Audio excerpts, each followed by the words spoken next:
Up on Mountain News this morning, Kentucky's Lieutenant Governor and senior U.S. Senator both toured the devastation in southern Kentucky. And Kentucky's governor made a stop in Letcher County, celebrating the completion of the newest higher ground community.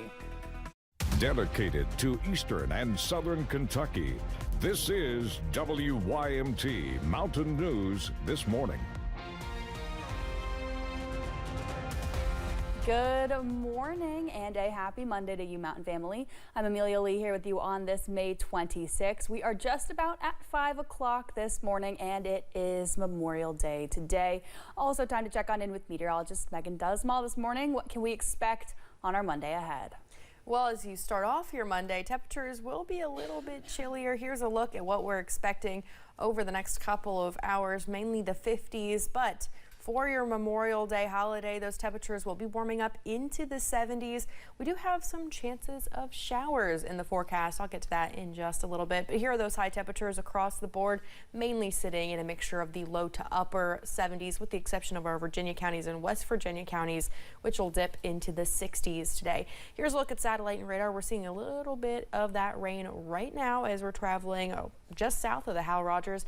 More rain chances will pick back up as we're heading into the late evening, continuing into tomorrow. Now let's take a look at what you can expect throughout the remainder of the day. We'll see those temperatures warming up. We'll hit a high around that 4 o'clock, 5 o'clock mark, looking at a mixture of partly cloudy to mostly cloudy skies. Amelia. Kentucky's Lieutenant Governor and senior U.S. Senator both toured the devastation in southern Kentucky Friday, marking 1 week since the deadly EF4 tornado. Lieutenant Governor Jacqueline Coleman and Senator Mitch McConnell visited with and thanked volunteers and first responders for all of their hard work. McConnell also shared optimism about a federal disaster declaration. WYMT's Phil Pendleton has the details.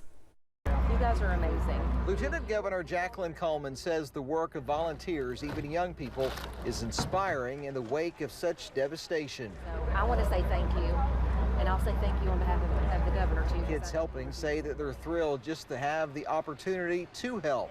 Yeah, I'm very thankful to be out here today helping all the people that did get affected simply because I didn't get affected. There has been the question about this federal disaster declaration. When will it be signed off on? Both Lieutenant Governor Coleman and Senator Mitch McConnell shared optimism that is likely going to be coming soon. I sure hope so. You know, the sooner that federal help comes, the more support these folks on the ground are going to have. And so, you know, they need a little relief themselves. Yeah, I think it's going to happen. The governor's made his request. The congressional delegation have all signed it. The next step is from the White House, and I have no indication he won't sign it. Both leaders say the work they have witnessed all over Laurel County is a sight to see.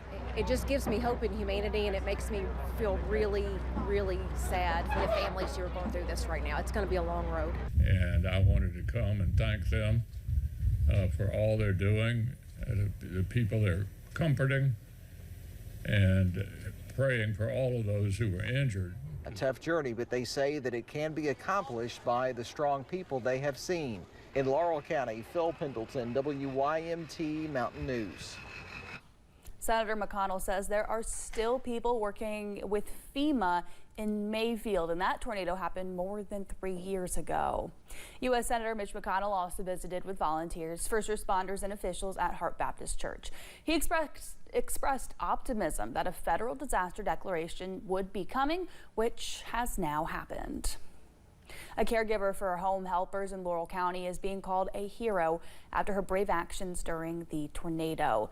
Ashley Van Winkle was caring for an elderly couple in London. The husband living with dementia, his wife bedridden with Parkinson's. When the storm hit, she moved quickly, carrying the wife out of bed and shielding them as windows blew out and debris scattered. Instantly, I mean, you just went and done it. There was no thinking, there was no, you just go for it. Family says her quick thinking could have saved their lives. The home was damaged, but everyone inside survived. Family is still cleaning up, and they say they'll never forget Ashley's courage. Many folks in Laurel County are doing what they can to continue to clean up following that tornado.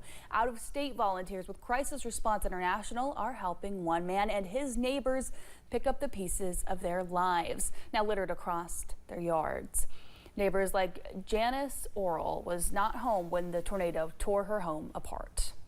We were able, fortunately, to save a few clothes, but everything else was just gone. We've been cut to pieces. The roof was on the bed, all the glass from the windows, that it kind of like exploded. Though her home of 42 years is gone, Laurel calls herself blessed as she knows many of her neighbors were seriously injured and 17 people were killed.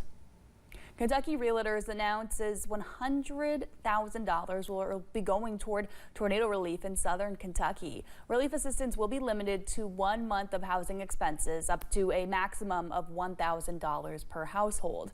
Eligible residents are encouraged to submit their applications at kyrelief.com. The application window will be open until 5 o'clock on July 15th. Governor Andy Beshear was back in the mountains on Friday, not focused on the chaos of the tornado, but the celebration of hope for flood survivors. WYMT's Buddy Forbes has a look at the latest development in Letcher County. I'm pretty proud that the biggest, that the boldest rebuilding in the history of the United States is happening right here because Eastern Kentuckians deserve it. Well, welcome to the Cottages at Thompson Branch. The second high ground development in Kentucky is complete, with Governor Andy Beshear visiting Whitesburg Friday to celebrate the completion of a community housing 10 new homes. 10 families that were worried about passing away during the worst flood of our lifetime. 10 families that lost everything now have a forever home. They will never flood. I'm thankful. I'm really thankful. Oh, it's beautiful. Beshear says Kentucky's newest neighborhood is the fulfillment of a promise made after the deadly 2022 flood. And being here in this moment represents resilience, renewal, and rising. Providing a safe space for families like the Rileys, who lost everything in the flood and have been cautiously moving forward since, after almost being flooded again in February. I get really scared and really just sick every time it rains, and so does my little boy. He's able to realize now what it looks like, this recent flood, because the first flood he was 2, this flood he was 5. And every time it rains, he asked if we're going to get flooded again. Beshear says the proof is in the progress, saying every new home is like a ray of hope. Really special to see them walk in and think about where the couch is going to go, about moving in with the kitchen, about who's taking what bedroom. He says he hopes the completed cottages will serve as a sign of hope for other communities still waiting for their higher ground homes. So they're all coming. The bigger ones take a little bit more time, but we're going to be building entire communities, not just one house at a time. And I can't wait to get that next family in their forever home. It's a taste of the things to come. In Letcher County, Buddy Forbes, WYMT Mountain News. Governor Beshear says this is one of many planned celebrations, with hundreds of new homes planned in communities in Perry and Knott counties, and more than 90 additional homes planned in Letcher County. Well, here's some road work to look out for if you drive in Whitley County. Transportation cabinet officials say a lane will be closed on I-75 beginning tomorrow. It'll be on the right shoulder heading north at mile point 20.5. The work lasting from 7:30 until 5:30 for debris cleanup operations. You should be aware of signs and road crews working.